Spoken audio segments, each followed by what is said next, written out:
Kilas Jejak Leluhur dipersembahkan oleh Dinas Kebudayaan dan Pariwisata Kabupaten Cirebon. Assalamualaikum warahmatullahi wabarakatuh. Salam sejahtera untuk kita semua. Cirebon sebagai sebuah wilayah kultural yang memiliki akulturasi berbagai kekayaan budaya dan peninggalan sejarah telah menjadi tujuan objek wisata religi. Saya selaku Kepala Dinas Kebudayaan dan Pariwisata Kabupaten Cirebon mengajak masyarakat dan wisatawan untuk mengunjungi keunikan daya tarik dan wisata religi dalam rangka menjunjung tinggi nilai leluhur yang ada di Kabupaten Cirebon. Dengan kerangka berpikir, kerangka langkah demi kemajuan kearifan lokal, Dinas Kebudayaan dan Pariwisata Kabupaten Cirebon mengadakan sebuah acara Napaktilas Jejak Leluhur sebagai penerus generasi dapat meneladani nilai-nilai leluhur di Kabupaten Cirebon khususnya dan Indonesia Nusantara pada umumnya. Kabupaten Cirebon Katon. Kita sekarang sudah berada di Pasarean Keramat Talun Pangeran Cakrabuana atau Mbaku Sangkan Cirebon Girang. Di sini banyak sekali opini publik yang agak sedikit keseliru bahwa seyogyanya yang benar di sini itu putranya dari Mbaku Cirebon, namanya Pangeran Cirebon. Jadi kalau Tu itu yang pertama Ki Danusela, yang kedua Mbaku Cirebon, nah di sini yang ketiga Pangeran Cirebon.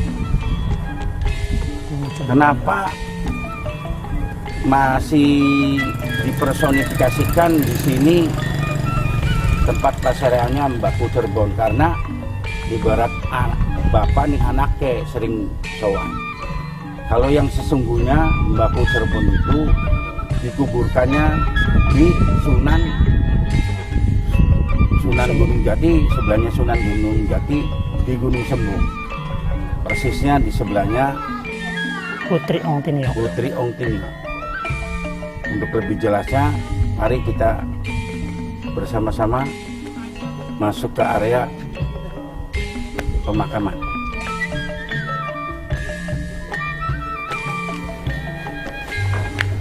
Pemirsa, kita sudah beranjak di halaman Pasarean Pangeran Cirebon.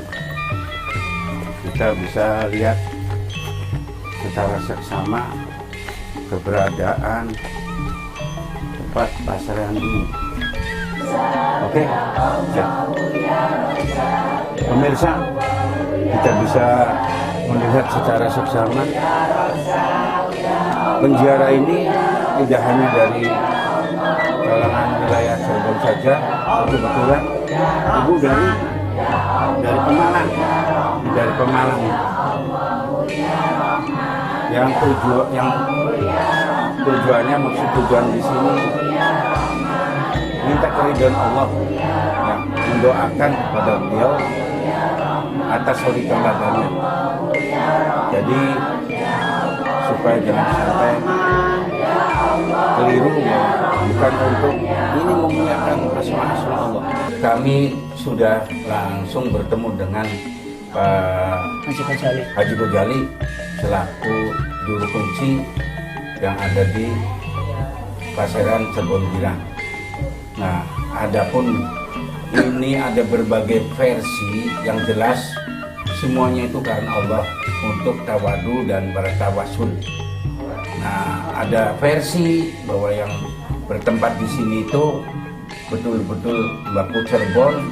Ada yang satu versi ini putranya Mbaku Cirebon, Pangeran Cirebon. Tapi yang jelas dikuburkannya di Sembung di Sesarip Hidayatullah. Assalamualaikum Pak Haji Gojali. Waalaikumsalam warahmatullahi wabarakatuh. Mangga Pak, sedikit banyak Bapak menceritakan pedukuhan di sini awalnya apa nih Pak? Assalamualaikum warahmatullahi wabarakatuh. Waalaikumsalam warahmatullahi Ya, wabarakatuh. sejarahnya sepuh atau orang tua yang sebagai saya, bapak saya, aki lah atau bapak tua ya orang kita. Itu menurut sejarah sih kalau Walang Sungsang atau Bahu Sangkan atau Pangeran Cakrabuana itu asal usulnya anaknya Prabu Siliwangi Pajajaran. Konon katanya punya anak 3, Walang Sungsang, Hyang Santang, Rara Santang. Walang Sungsang yang menjadi Pangeran Cakrabuana atau Mbah Wuwu, Hyang Santang yang menjadi di Sunan Rahmat di wilayah Godong kalau nggak salah ya. Garut. Rara Santang Sari Pamudati ibunya Sunan Pamudati. Yang beliau katanya dulu sih masih zaman Buddha dan maksudnya ya kalau Prabu Siliwangi masih wong sih. Nah, dia tuh Buddha atau Hindu? jadi antara Buddha masih Perawan. dia menganut agama Islam, sedangkan waktu zaman itu belum ada Islam. Jadi dia keluar dari kerajaan, menyusuri, naik turun gunung, dan lihat ketemu sama Sang Hyang dan Warsi. Ya banyak aja, jauh lah panjang lah ceritanya. Ada punya cerita itu dia tuh udah ketemu sama gurunya Syekh Nurjati kalau nggak salah itu ya. Sampai berguru di situ, sampai menganut agama Islam, sampai netepin rukun Islam yang kelima. Berangkat haji sama adiknya ketemu jodohnya sama Raja Mesir yang sekarang punya anak Syekh Sarif Hidayatullah atau Sunan Gunung Jati. Dia katanya mau menyebarluaskan agama Islam di tanah Jawa. Sampai di sini ketemu sama uaknya atau ketemu sama Pangeran Cakrabuana. Ya. Untuk lebih terurai supaya lebih gamblang, maka Pak Jiri tetap sedikit banyaknya bisa memberikan sebuah referensi. Ya. Terima kasih. Disampaikan tadi bahwasanya di sini yakin bahwasanya makam daripada Pangeran Cakrabuana. Ya. Namun berdasarkan naskah-naskah yang saya baca dari Gosel Madegari bahwasanya yang dimakamkan di sini adalah Pangeran Cirebon. Pangeran Cirebon adalah putra dari Pangeran Walang Sungsang atau Mbaku Cirebon yang menjabat sebagai Kuwu Cirebon Girang. Seperti itu. Karena pada masa tuanya setelah Pangeran Cakrabuana menyerahkan mandat kepada Sunan Gunung Jati, masa tua itu ada 3 titik, Pak. Yang pertama di Gunung Jati, yang kedua di Trusmi, yang ketiga di Cirebon Girang. Itu masa tuanya seperti itu. Lalu dari keyakinan bahwasanya adalah pemilik meyakin bahwasanya Pangeran Cakrabuana ya Bapak Aklang. Tetapi berdasarkan data yang ada, saya sudah berkunjung ke Gunung Sembung di tingkat 9. Beliau Pangeran Cakrabuana dimakamkan di sana berdampingan dengan Putih Ongtinio juga dengan Sunan Gunung Jati, Pak. Barangkali mungkin itu seperti itu. Pak Madegasta, Saya mungkin lebih bertanya Pak Ghazali, terlepas dari persoalan keyakinan di sini pro kontra. Saya lebih melihat bahwa memang pengunjung peziarah ini banyak. Salah satu titik peziarah itu ada yang di sebelah utara, itu ada batu, dan juga di tempat itu dipakai untuk tahlil. Barangkali supaya lebih menjelaskan di makam di sini siapa, kemudian di belakang batu itu apa, dan Pak Ghazali bisa lebih menjelaskan lagi. Monggo. Terima kasih. Itu menurut kata orang tua lah, menurut orang-orang itu sumur. Batu itu sumur ya? Sumur bawahnya. Di bawahnya itu sumur. Bawahnya sumur. Jadi itu kenapa bisa ditutup batu? Karena semuanya itu istilahnya takutnya ya emang nggak di belakang, nggak di depan. Yang takutnya itu musyrik. Takutnya itu air ini dijaya, maribasannya gitu ya. Walaupun apalagi di belakang di depan juga, kalau kita mintanya sama Mbak Bu ya tetap kita salah. Tetap kita minta kepada Allah lewat karomat atau barokahnya Mbak Bu. Itu maksudnya bisa ditutup ke sumur dulu sih. Nah, lalu Pak, selama pendataan itu kan makam yang di dalam ini kan belum pernah dibuka. Ada berapa makam Pak tadi? Cuma satu. Hanya satu. Satu. Dan kesempatan ini kira-kira bisa dibuka tidak Pak? Yang paling malam Jumat. Oh, malam Jumat bisa dibuka. Nah ada juga di luarnya juga ada itu kadang menurut kata orang tua pusaka kadang-kadang ya tamu tuh nggak disengaja keluar ular dari situ ya Allah alamnya itu sih ya hanya perasaan dia nggak tahu apa sih bener-bener pusaka atau gaman nggak tahu juga. kita bisa melihat langsung secara seksama ini peristirahatannya Pangeran Cirebon.